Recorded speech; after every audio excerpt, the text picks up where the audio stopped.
Today we will talk about the semiconductor industry, which is one of the most important and most valuable industries in the world right now. There's semiconductors, they are the backbone of computers, of smartphones, of artificial intelligence, actually the backbone of our entire digital lives. So I have brought with me an expert in the field today, Claus Aasholm, who I'm very happy to have joined me here. Welcome, Claus. Thank you, Tobias. What are you up to these days? Anything special? Part of my job is to do industry analysis. And I would say it's not really a job, it's maybe more of a living. I have my own company. And what I do is I follow the industry very closely. This is a highly specialized industry, as you might have found out. And most people in it are hyper specialists. So I would say I'm fortunately stupid in most areas. I only know 1% of 99% of the industry.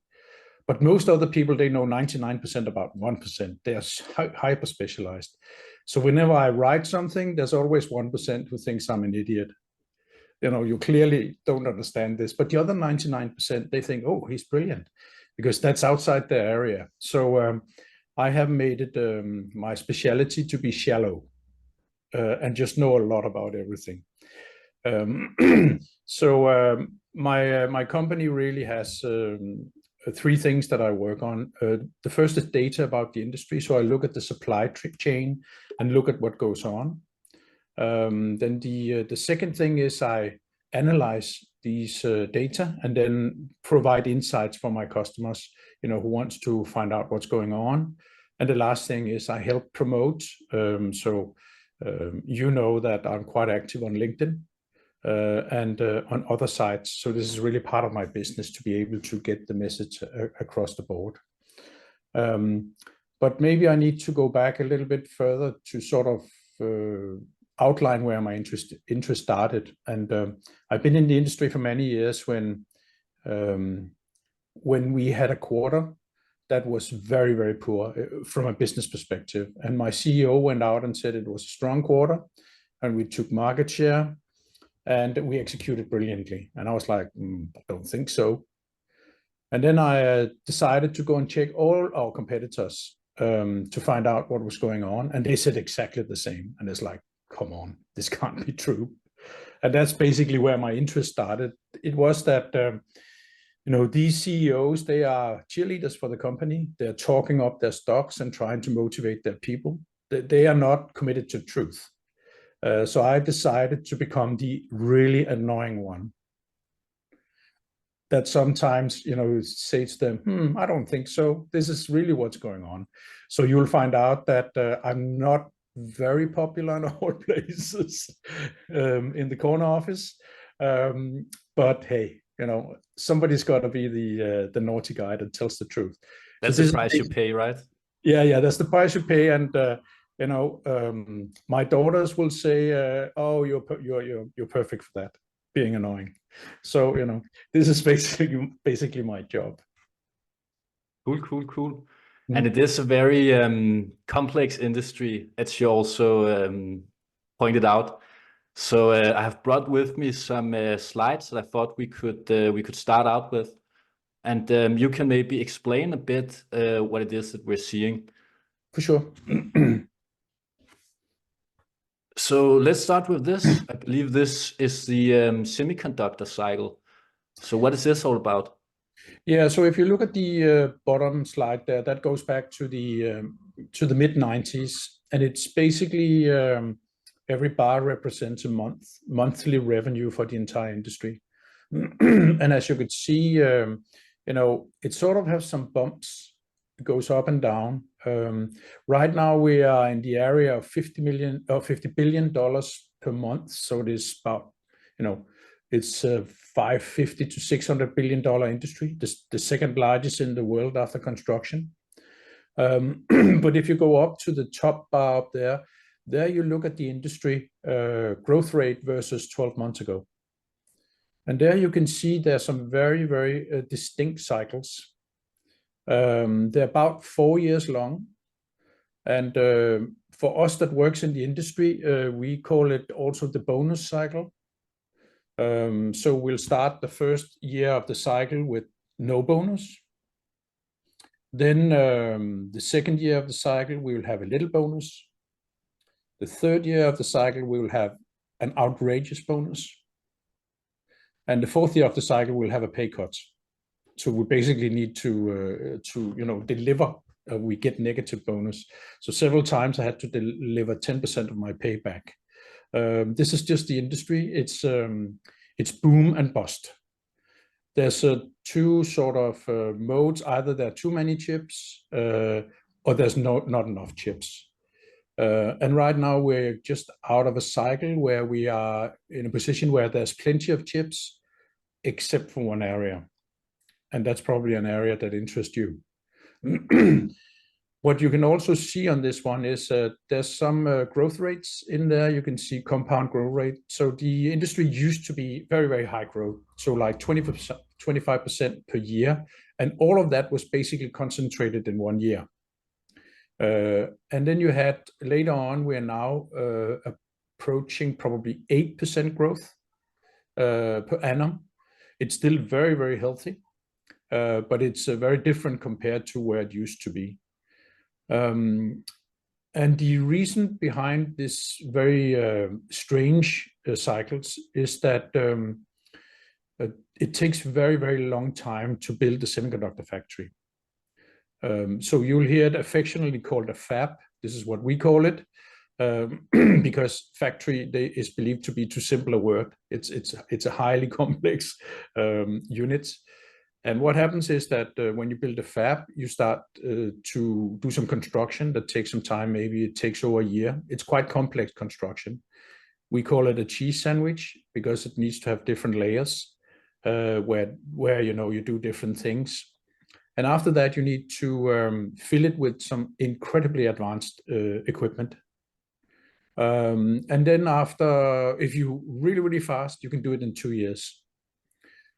And that means that when you have the money and you start the investment, then you wait 2 years and your capacity comes online exactly at the time when you don't need it, because that's when we're in the down cycle. So this is what semiconductor companies do all the time. They invest when they have money. It sounds reasonable.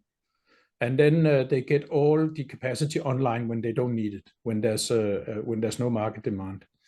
So in reality, I created, can you say, the laws of semiconductor investment, and that says you should invest the most when you have the least. But of course, for especially American companies, that's incredibly difficult. You've got shareholders on your back. You might even have a few lawyers who will come after you if you don't do the right thing. So the reality is that people tend to invest when they have the money, and that means that we suddenly have a lot of capacity. The market goes in the tank. And then nobody invests for 2 years, the market starts to come back, and then suddenly we don't have any capacity, and then we are in the opposite market cycle. So it's this little bit, I normally say that every cycle is different, and every cycle is the same, because we think every time that we go into a cycle, no, this time is different. This is we can't invest now. This is going so deep. And then when we look at it afterwards in the rearview mirror, we found out it was exactly the same. So it's sort of like, I don't know if you could call it a mass psychosis in the industry. On the other hand, we're talking serious money. A new semiconductor fab that you want to start today has a price tag of $32 billion. I say that's normally the price of building 3 US carriers. I don't know why I mentioned that, but it's, maybe they should build one less factory and 3 more carriers to help Taiwan. But it's serious money. So companies, even large companies like Intel, are struggling to finance these babies. So that's basically, can you say, the underlying structure of the industry. I see. And this graph is very important, I think, because you talk about boom and bust cycles in the industry. And right now it seems like it's mostly boom. at least if you look for artificial intelligence computer chips. Yes. Nvidia, I don't know if I mentioned it in the earlier on, but Nvidia has become the second most valuable company in the world, recently surpassing Apple. And I've heard some experts say that it's only a matter of time before they surpass Microsoft as well, and become the most valuable company in the world. And honestly, there's not really any way to see this stopping, because all the big AI companies, they are hungry for building a larger and larger computer infrastructure and buying more and more chips. So please share some thoughts about this graph, and also where Nvidia is in this industry and where things are heading.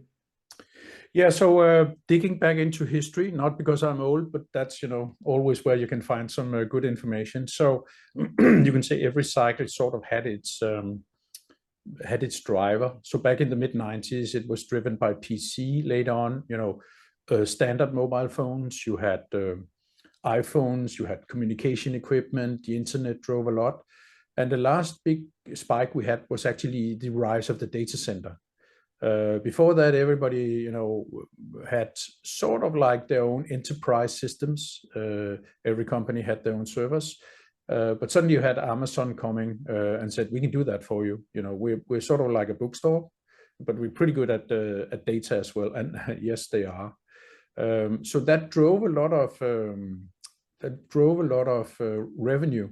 So if you look at the top graph there, you can see the red. This is Intel.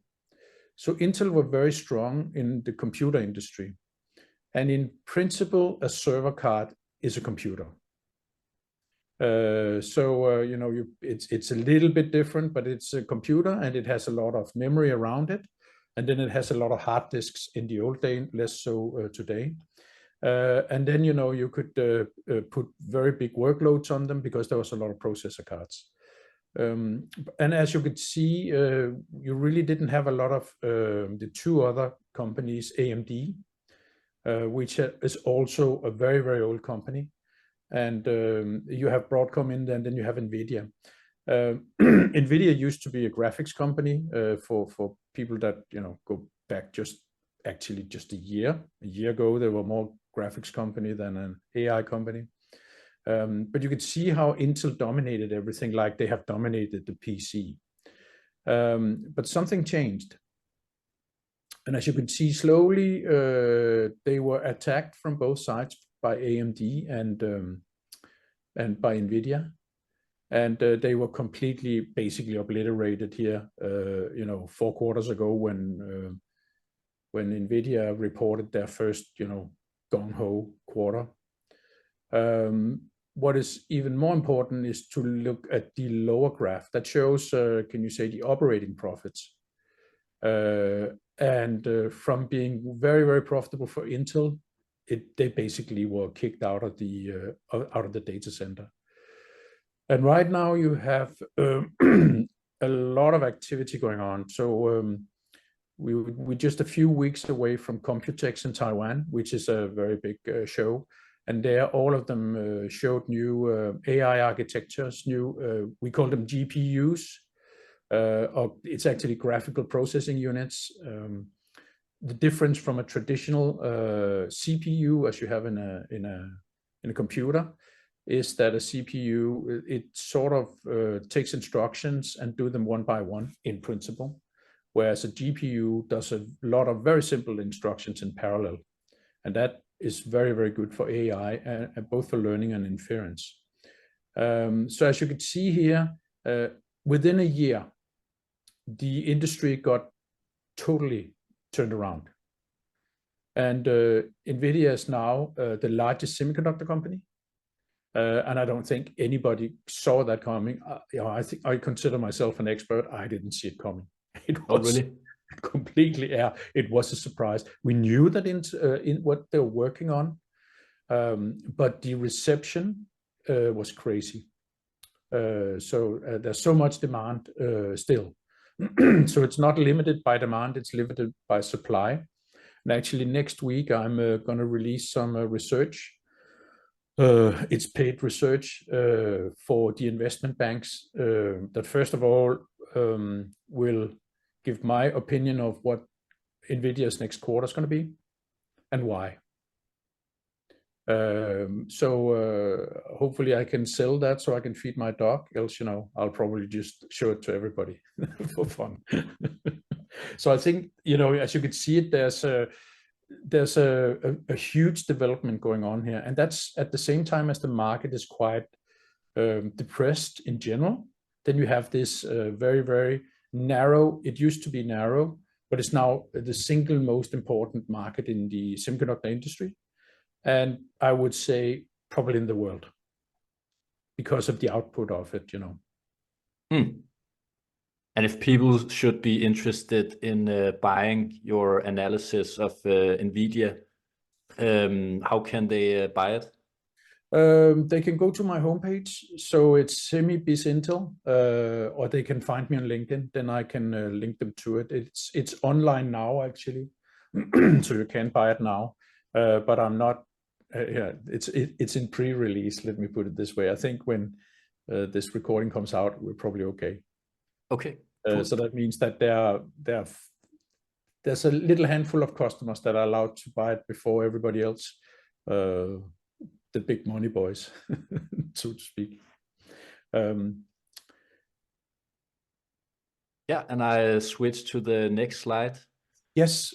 So here we, you know, and again, it's an incredibly technical industry, but I think people have found out that that there's a company called TSMC in Taiwan.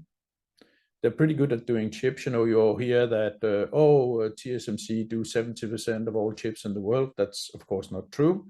But you know, it is doing a lot of chips. What it has is it has different, what we call technology nodes. And technology nodes really means how small are the geometries in the chip building. So you can sort of say there are connections between a lot of small switches.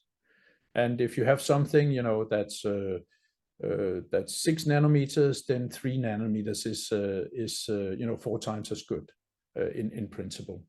So you can see here that where the different companies have their technologies. So right now we have 3 nanometers. This is the best technology in the world right now, and only TSMC has it in volume production. And there's one small company in the Cupertino, US, that's decided that they want all of that capacity. So Apple basically made a deal with TSMC that this is our capacity, and TSMC said, yes, boss. So the most advanced electronics you can have today is not, you know, in the Hubble Space Telescope, and it's not in, you know, military equipment on airplanes. It's in iPhones and in Macs. Okay, so the M3 processor is the most advanced electronics ever made, which is kind of interesting. Nvidia is a little bit behind. They are on what is called 4 nanometers. And this is a special process that TSMC have made for Nvidia, also showing how strong that relationship is. That they basically let Nvidia get exactly what they want. And Nvidia is going to move to 3 nanometers. I don't know how much you know about the chips or the systems, but you probably heard about the H100. This is the system that Nvidia is selling right now. I've heard about it, yeah. And also the Blackwell chips. Yeah, I saw the show. Very impressive. Yeah, very show. Impressive. Blackwells will generate revenue this quarter, and in my report, I give my bid on how many Blackwells will be sold this quarter versus H100. And both of them are on 4 nanometers. So interestingly, instead of moving down a step in technology, Nvidia decided to stay on 4 nanometers and then do a couple of other borderline insane things to create a super chip. So basically, the Blackwell chip is 2 dies glued together. in a crazy complex technology. There's a limit to how big these dies are. Dies are basically pieces of silicon or semiconductor material, and those two, they glue together, and that makes sort of like a super chip that's 2 times bigger than anything we ever had before, because the chip manufacturing equipment have some limitations as how big dies can be. They're going to use that for Blackwell, but the next one, which is the R series or Rubin, will move down in technology. So that'll go down to likely 3 nanometers, as you can see here. The closest contender to Nvidia is AMD. So AMD are both active in PCs and in data center CPUs and also in GPUs. They're currently on 5 nanometers, and they'll also move down to 3 after a stop at 4. You can see they have the MI350. So that'll stop at 4, and then it'll move down to 3 nanometers. Then we have some of Nvidia's customers. So it's sort of interesting. One of the most interesting customers Nvidia has is TSMC. They use Nvidia's AI machines, and they are sort of like, they sell something to Nvidia, and then they have to buy it back at 8 times the price. They know exactly what the chip costs, but the system has 8 times profit on it. So I think it must be a little bit difficult for TSMC, to sell something and then have to buy it back at an inflated price. But the reality is that the Nvidia systems are good enough to command that price, else they wouldn't be able to. And the cost of the product is about 15% of the resale price. It's a pretty good deal for Nvidia. So what you have, of course, is you got companies like Meta and Amazon, Microsoft and Google thinking, maybe we should do it ourselves and save some money. And that is kind of like a reasonably good idea. So the ones that are the furthest ahead is Google. So they have a product that they've been making for many years, an accelerator, they call it, called the Tensor. And for many years, they actually had it made by TSMC, but they are now starting to struggle with it and have decided to have another company help them called Broadcom. Broadcom is also quite big on telecom equipment, because it's not enough just to be able to design the chip. You need to command the supply chain as well. So the H100, apart from the processor, has 35,000 parts in it. That whole supply chain, a lot of that stuff is simply leading edge. So there are very, very few suppliers that can deliver. And Nvidia have complete and utter control of their supply chain. They actually prepay for a lot of the stuff. So, that's very unusual in our industry. Normally you haggle or credit, but here they prepay, quarters in advance to make sure that they get the capacity that they need. So it's very difficult for these companies to do a similar thing. So I would say that yes, Google are running tensors in their data centers, and Meta have their design as well, called the Maya. No, Maya is the Microsoft one. It's called the MTIA. So you have them all doing this, and they will probably take some of the workload on their own architecture. But Nvidia is so far ahead right now that they're not gonna not buy Nvidia. And the 4 companies that you see up there are also the largest companies that Nvidia is trading with. So as you could see that all of these will try and go down to the same technology, so it'll be quite crowded there for a while. And right now, TSMC is basically the only play in town. Later on, you will have Samsung joining the party, and also Intel. You use the term in the industry called foundry, and that's basically like a subcontractor where you can go and get your chips made, the physical manufacturer of the chip. And Intel have decided that they also want to be a foundry. And Samsung have been it for many years, but not it's not their main business. They're mainly a memory company. So I don't know if you sort of get an idea here. Sorry, what I didn't mention is that TSMC's new 2 nanometer technology will, Apple is also negotiating to take all of that. And that's what basically releases the 3 nanometer technology for all the other people, so they can get a spot down there. But I think the Nvidia TSMC relationship is, so strong that you see the two CEOs eating street food in Taiwan at night. This is no coincidence. They're showing to everybody how strong this relationship is. So I don't know if this makes sense. I think it gives a good high-level overview of the industry. I'm wondering, do you think if any company could challenge Nvidia's dominance over the next couple of years? I don't want you to spoil anything from your report, but can you give some hints? Yeah, I think I think if you look at the sort of like performance specs, you will see that AMD is, in certain areas probably ahead of Nvidia, of the H100 at least, and Intel will also say that they are. I would say that from a technology perspective, they're all quite close. But Nvidia have really mastered some new technologies very early, and they've decided to also take control of the supply chain. And I think that'll be quite difficult for the others. If you take the chip itself is put on another chip, glued together, and then it needs to go on a substrate. A substrate is sort of like an interesting thing. It's a layer of very thin films that are built up. There needs to be 22 layers. They're bought from a food packing company in Japan, of all places, but they got the best film in the world. And this technology is incredibly complex, and the output is quite poor. Only when they start 100%, they get 30% good products out.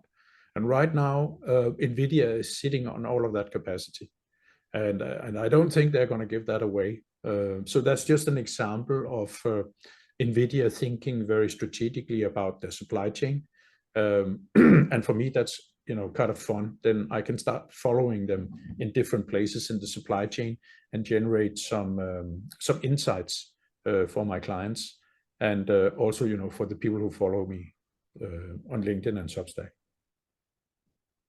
I think that they absolutely they will be secured,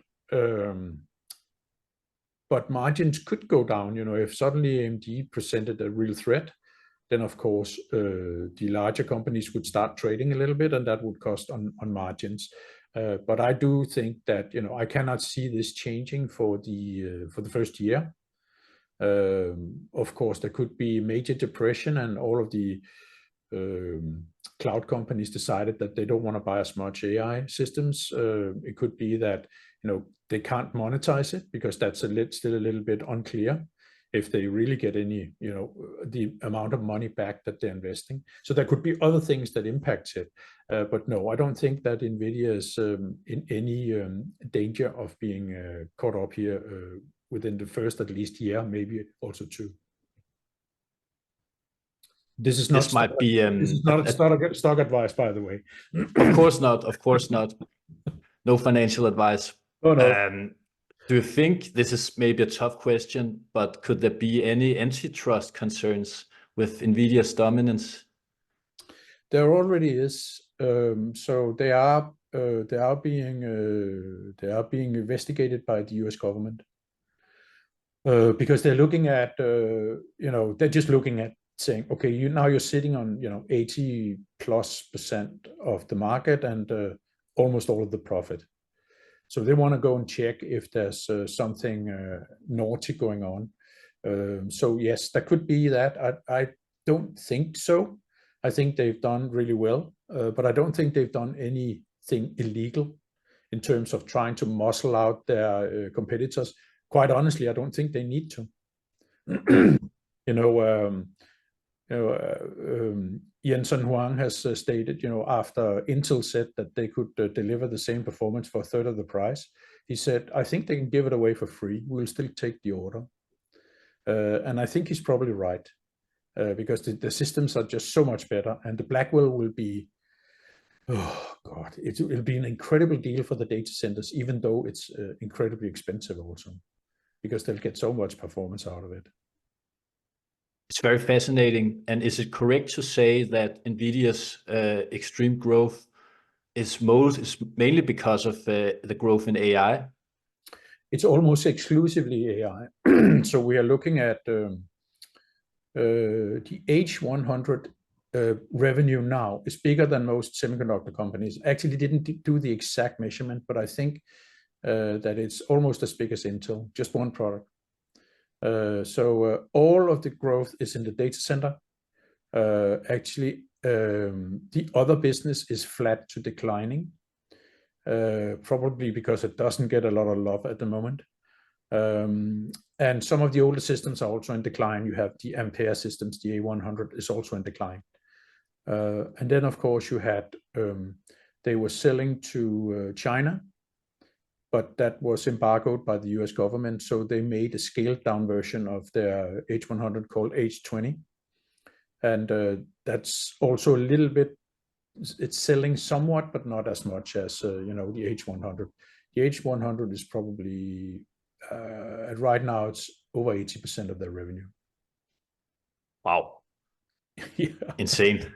It's insane. I absolutely agree. And to bring on another slide, Yeah, so can you explain this one? Yeah, so this is basically Broadcom. As you could see, they have the top blue up there. Broadcom is a company that's very active in networking and in internet components. So when you have telecom companies that deliver internet to you, they're typically running on Broadcom chips. But as you could see at the dark blue at the top, they're suddenly now becoming an AI company. And that's basically because Meta and Google are now making their accelerators together with Broadcom. And it's sort of like Broadcom have part of the puzzle that maybe Meta and Google does not have. They have the supply chain and stuff like that and experience in doing chips, where Meta and Google have experience in other stuff. And so, you suddenly see that there are other companies that want a piece of this action. And of course, this can also change the industry. But I think I was on the investor call with Broadcom here a week ago, and their managing director, Hock Tan, he said very clearly, when asked by an investor analyst if they were competing with Nvidia, he said, "We are not competing with Nvidia." So I don't think they want to disturb the 500-pound gorilla in the AI jungle. So they'll monkey around with a few billion and pretend not to do AI. Makes sense. Yeah. And back to TSMC. Also, Yeah. could you explain that this is something I've been wondering? Why is it that Taiwan is so big on semiconductors? Yeah, it's it is a fascinating story, and I also think it's quite important. But it's really because of one person. So you had a Taiwanese, he's still alive, by the way. He's still, I think, honorary chairman of TSMC, called Morris Chang. And Morris Chang went to the US, and he became vice president in Texas Instruments, which are one of the big American manufacturers, and they actually have their own factories. And he was wondering why the factories in the US ran so poorly. So he went to Japan, and at that point in time, Japan was incredibly strong. Now, if you wanted electronics, you bought Japanese electronics. If you wanted a car, you bought a Japanese car. It was incredibly good quality stuff that they had. And he looked at the factories there, and they were just ticking along, had good yields, meaning, how efficient are they running? Never break down or anything. And then he has never said it, but I think in everything underlying, it was sort of like there was a problem with American culture and this, high-tech manufacturing, that American workers were not committed enough, and it was not important enough to them. So he went back to Taiwan and talked to the government.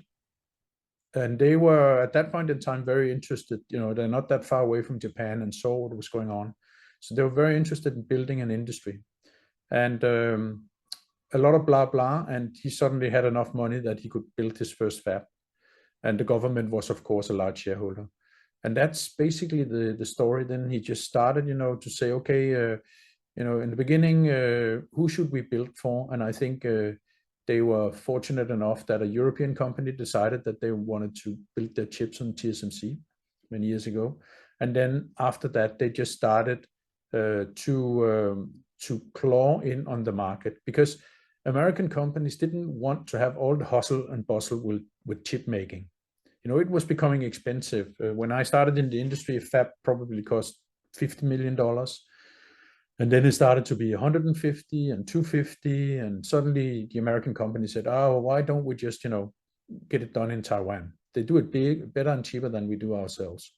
And then, probably if you go back 10 years, there were only a couple of companies back in the US that were able to do chips.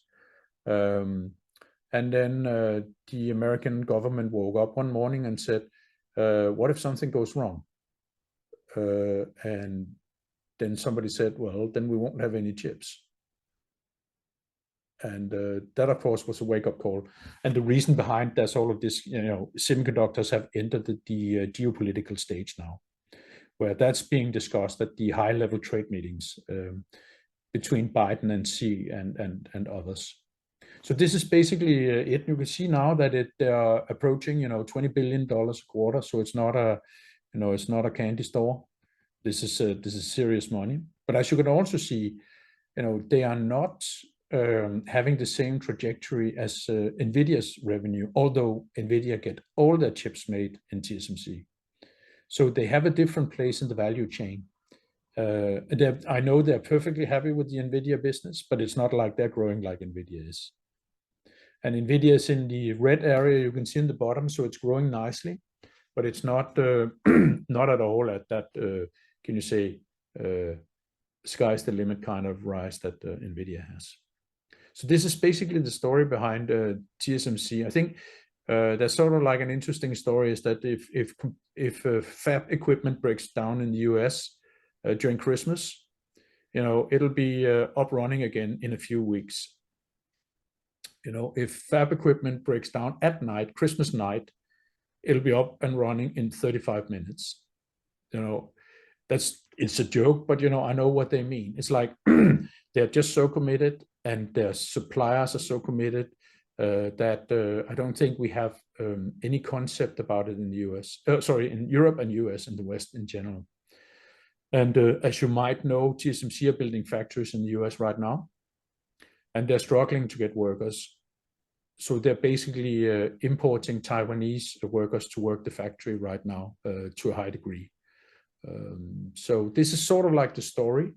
And I think that's going to be hard to change for the foreseeable future. Taiwan is going to be the place where a lot of chips get made, but not 70%. There's a lot made in Korea and China as well. Does that sort of give you an insight into what went on back in the day? It does. And TSMC, they have a monopoly position as well, just like Nvidia. Yes. But you don't foresee that TSMC will have the same level of growth as Nvidia have had over the last couple of years and will probably continue to have? No, I don't think they will have that growth trajectory. I think they're also very different companies. So, when you listen to them in their investor call, they are very humble people. They're like, so what's your business model? Well, we build what the companies want to, build. Oh, okay. So, what do you look at Nvidia's, profit? What do you think? Well, we're happy that they have good profit. Oh, okay. So, so what do you think? Maybe you can do chips and compete with Nvidia? We never compete with our customers. Okay, they're just humble, steady Taiwanese. You'd feel you would give them their wallet. They're so trustworthy. I think they're perfectly happy with where they are, and they know their place in the system, and they know how important they are to the industry. It's incredibly important to the industry. So they're not, it seems, that focused on economic growth and like commercial growth. So how are they viewing the mission of their business? Can you guess? No, I think I think they stated quite clearly. We have to say their growth rates, as you look at them, this is quite good growth rates. You know, yes, there's a dip here as the cycle kicks in, but they are the second most profitable company in the entire industry. And when, let's say, Nvidia suddenly maybe hits some competition, and you know, they become a different company, TSMC will still be big. So I think they have more like I don't know if Nvidia is the roadster. You know, this is sort of like a tractor. Don't want to offend anybody. Okay. They are really, really steady, strong, long-term, calm, controlled, and incredibly healthy business that they have. It's very, very profitable.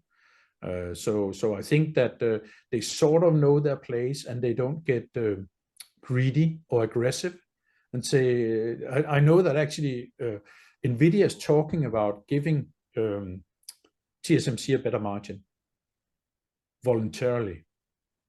That's how, you know, that's how honest and calm they are. An incredible company for sure. And they're the only one capable of doing this technology right now. And when the others catch up, then they're on to the next one. Amazing. It is amazing. Let me see. I'll see if I have more slides. I have one more here. Yes. So I think it's sort of like just an overview of what's happening right now is that Nvidia used to sell chips.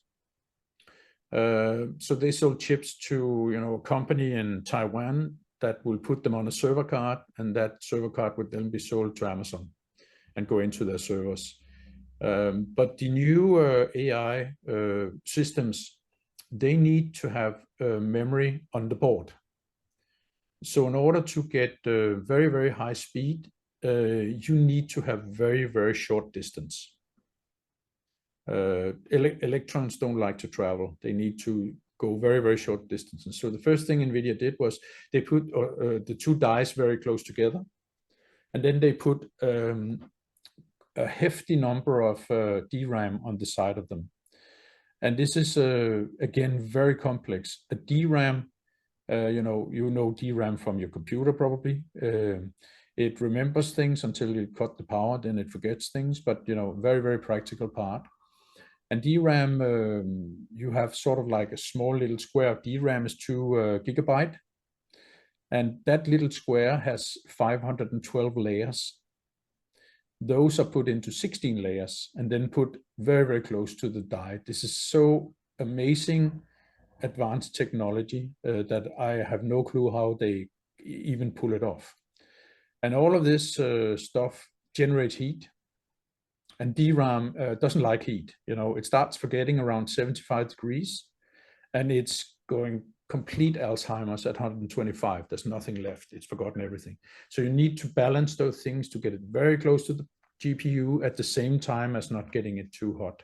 So they're pulling all of this off. And this means that Nvidia is now buying DRAM from the DRAM suppliers, rather than before it would be, can you say, the server card manufacturers or Amazon. So they're becoming a systems company. So if you look down at what says HBM CoWoS, you have the three companies that are big in DRAM, Samsung, SK Hynix, both of them from Korea, and then Micron from the US.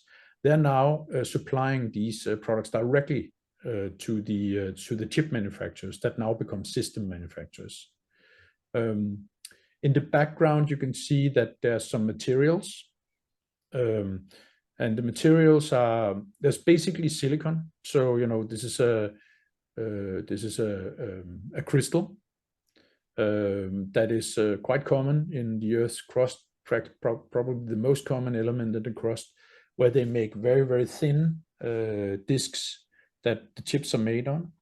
And then even more amazing is the equipment that you need to create these chips. So if you look down, there's at the tools part, there's a company called ASML.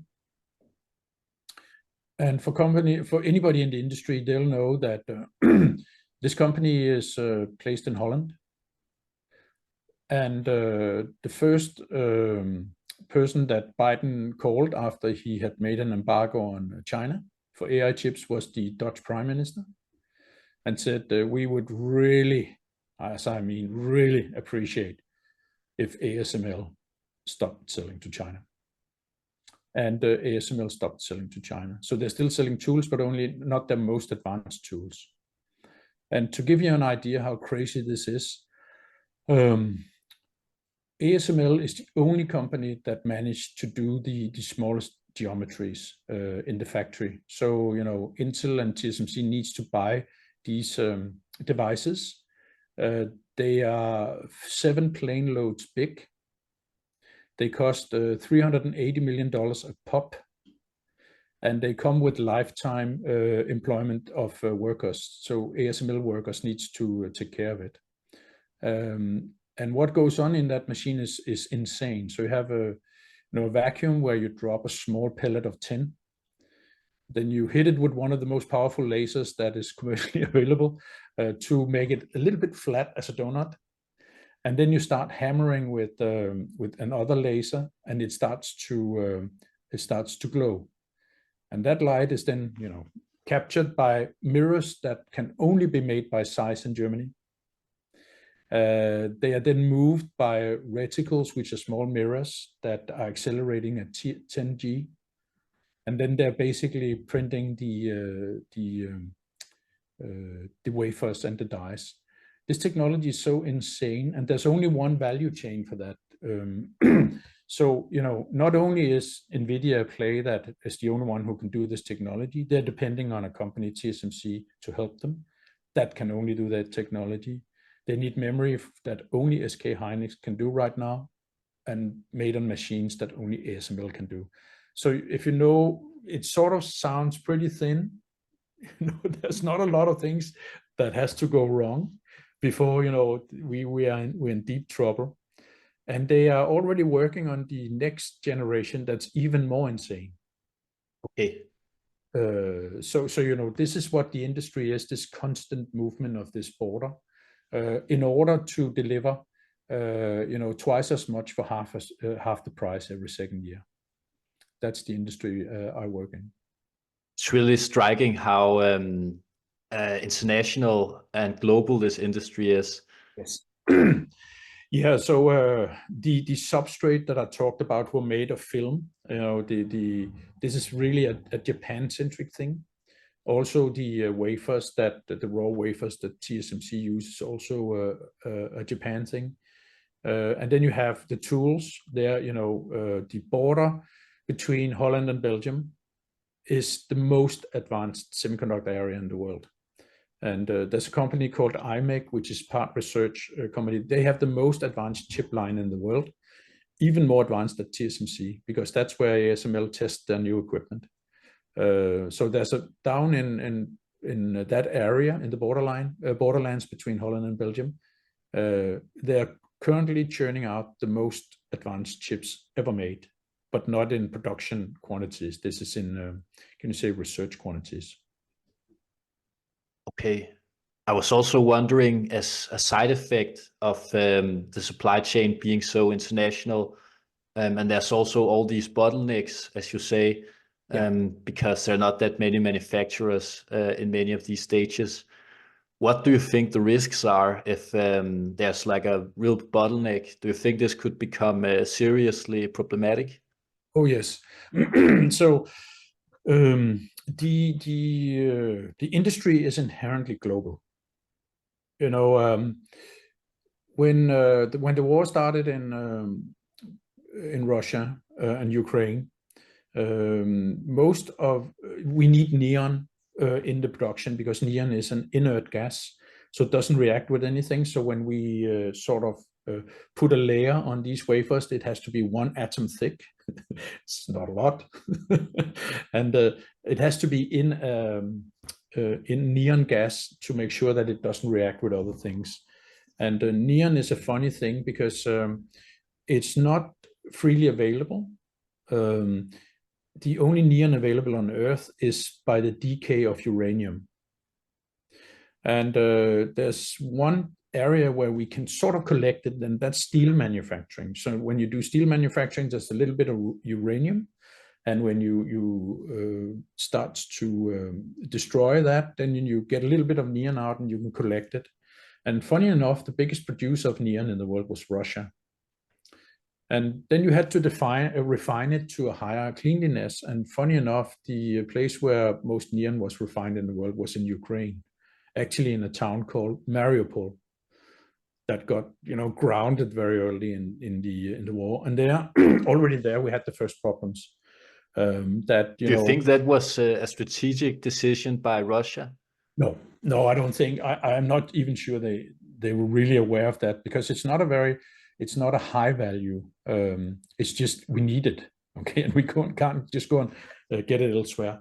So now the industry has recovered from that, and we are reusing neon and cleaning it again. I don't know how, but smart people are doing that. So it's not an issue anymore. But there are many of these little things.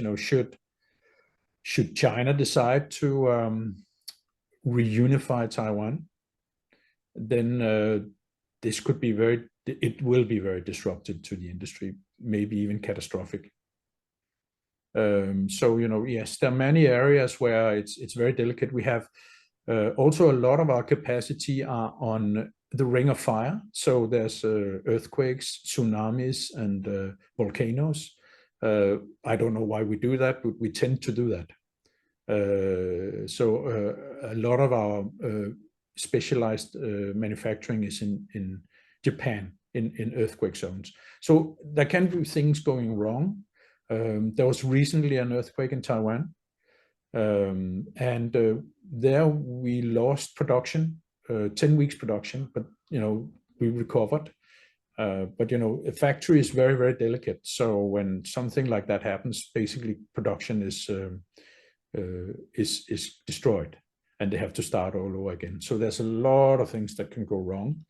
But also the industry, as you probably found out, is incredibly creative, and there's so many problem solvers. So I think that these people can do a lot with glue and gaffer tape. That's for sure. Okay, and come on. And if we look past like catastrophic scenarios like earthquakes and war and these kind of things, and we talk about the boom and bust cycle, do you have any guess of what could trigger the next bust cycle? Oh yeah, it's already completely in the. It's already planned.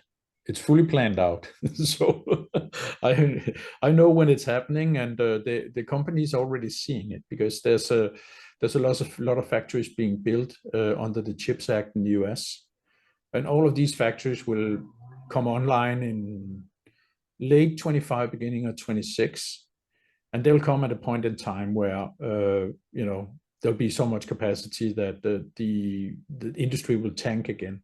So we're already seeing it. The subsidies that are coming from the Biden administration, and also from other places in the world, should be said. It's not just in the US.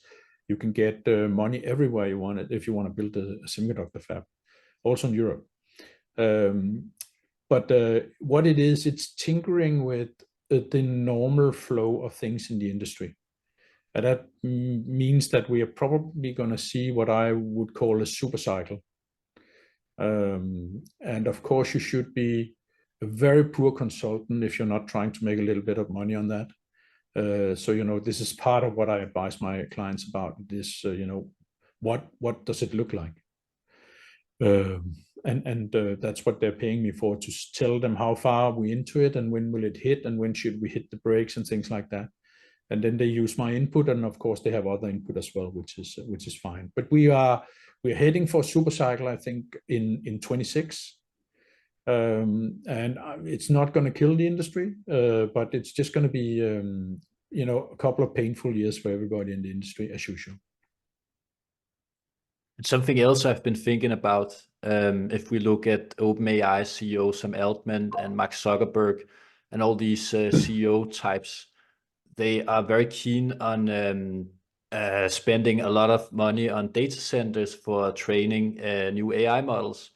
and the amounts go into the billions. And there's been some rumors that Sam Altman even wanted to build semiconductor fabs up onto the amount of $1 trillion, which is insane. Do you foresee that we will reach a shortage of chips because of this aggressive building? So, Sam Altman actually went to TSMC and talked to C.C. Wei, which is their current CEO. And afterwards, C.C. Wei was asked, what do you think of this? He said, he's far too ambitious. This is too big numbers. I said no. So they said, no, we're not going to do that. Sam Altman is, I think he's taking something that's not healthy for him. They have something in the drinking water over there. Yeah. So maybe he needs to calm down a little bit, and I think he's got some ethical issues as well.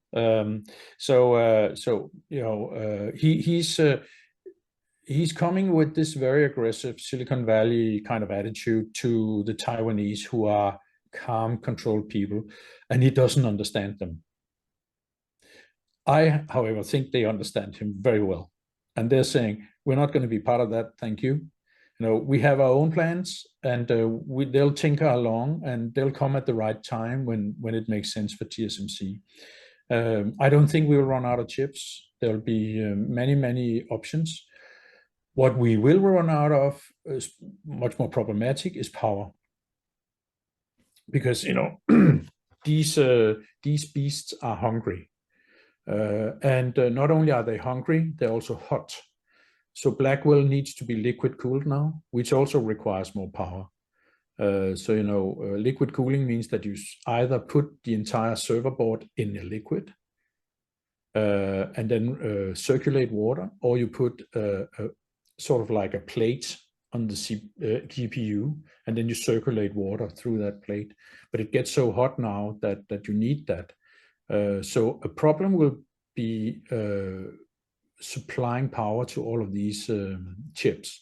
Right now, TSMC sucks up about 8% of the entire power consumption of Taiwan, and it will be 12% 3 years from now. So unless Taiwan starts to build some serious new power plants, just chip manufacturing will be in trouble, and that's not even data centers. And you have on Taiwan, they still use a lot of coal and oil. So it's not, it's not super simple. There's a lot of other problems, and with these, there will be big data centers. All of them are talking about it. Tesla wants to build one. They're all trying to do, one bigger than the other. And this will have serious implications on power supply and a lot of other things, but the chips themselves, no, I don't think that's going to be an issue. The industry can gear up fast, and because of these boom bust, we'll just skip one cycle, and then there'll be plenty of GPUs. And from your perspective, do you think it makes sense to build new large data centers so aggressively as some of these guys are doing? So I use AI myself, of course, but that's really simple, and I'm not even sure, we can call it AI. It's, these large language models, I think, incredibly smart sometimes and incredibly stupid at other times. You just look at it and say, God damn, I'm not paying you. But of course, if we look at general AI, which, is the goal, then I think maybe the large language models have maybe delayed general AI a bit, because everybody's just trying to do the next, large language model. And, they're all competing with each other without a firm business model, as far as I can see. So I pay a little bit for my, I think ChatGPT is probably what I use the most, 4.0. Very good for the work I do. Smart it isn't, I think. And also Gemini. But it's not like what I'm paying for that is, big money. It's popcorn. So I think that there's some issues with what is the business model going to look like. But I don't think the large cloud providers are worrying about that right now. They're worrying about not being number two, or being number two. They want to be a number one. They'll deal with the business model later on. I think so. Yes, we could wake up one morning and then they all decide, no, we're not going to invest the same amount in it anymore. It's not going to be, billions anymore. It's going to be millions, and then we'll be in a new world. So yes, I think that there's a lot of issues still, but for now they can't get enough of it. It's like crack cocaine for them. That's for sure. Yeah, I'm still trying to wrap my head around it. Why they are building new data centers so aggressively, and why they are so keen on building this super intelligent AI, and why they think it's even possible. I read a lot about it, and I still don't understand it one bit. But hey, maybe someday it will make sense. Who knows? Yeah, I think they don't even understand it. I think some of the things that came out of the large language models were, can you say, things they didn't expect. So I think that there's a lot of emergent things in the LLMs. So I think that when we take general AI, that's probably some years out still. But I think there we will definitely see some emergent things that they don't understand right now, and they hope that that can be monetized in one shape or form. But of course, there's society problem as well. With if suddenly they become so smart, we don't need to work. What then? Then we have a billionaire class and a lot of worker ants. Doesn't sound very attractive unless you are one of the billionaires. So I think there's a lot of issues that we need to deal with as a society. And also, I think, if we look at some of the latest discussion about ChatGPT on Apple's platform, and Musk saying that they can't get to operating level because then they'll blah blah blah. They're all fighting right now, and I'm not sure that I trust people like Sam Altman or Elon Musk or Zuckerberg to be, can you say, the guardians of these guardrails. I think it's incredibly important that society starts to think about, okay, so how do we put the boundaries for this, so we don't just let a lot of billionaires build their toys. I think that's going to probably be the biggest challenge. Fully agree. And now to cut things short, one final question. How much do you think that the semiconductor industry, the developments in the semiconductor industry affects artificial intelligence now and in the next couple of years? Well, without the semiconductor industry, there would have been no artificial intelligence. It's just as simple as that. And the technology we had, let's say 2 years ago, did not allow for artificial intelligence. It only started, can you say, a little over a year ago with the H100. That's when people realized that, hey, something is happening now. In OpenAI and other places. Okay, they've been working on it for some times, and they had the models ready, but they didn't have the vehicle to run their models on. They have now. So I think it's vital for AI. No semiconductor industry, no artificial intelligence, or any form of control. So that's vital. I was incredibly surprised over that it was such a step function. It didn't come slowly. It was not like, oh, it looks like this is starting to grow a little bit. No, it was like being hit with a shovel. When Nvidia reported, I remember I was almost in shock. Had to change all of my research. And when was that exactly? Yeah, well, it's the fourth quarter they've reported now with higher revenue. So it's little over 9 months ago that we saw it. Maybe 10 months ago we saw the first quarter with this growth, where we all had to get back to the drawing board and say, what the hell's going on? And Jensen Huang became a superstar. Yeah, he's kind of a rock star with the leather jacket also and the look, and he carries it quite well. He carries it quite well. He's always had that leather jacket for as long as I can remember. That's not Okay, something. yeah. Yeah. Always the leather jacket. It's probably a little bit more expensive now, but he's not a. He's certainly not a show off. He's got too much Taiwanese blood in his veins, and that shows. Very, very friendly, modest individual, and I think I'm very calm with him at the helm. I think there could be other worse persons to run that shop right now. I have the same impression. Okay, Claus, I want to thank you for your time. This has been great. Thank you very much. I would say that it's probably a topic that's close to my heart. I don't think I can hide that. So happy to spread, can you say, a little bit of knowledge about that. You certainly did. Thank you.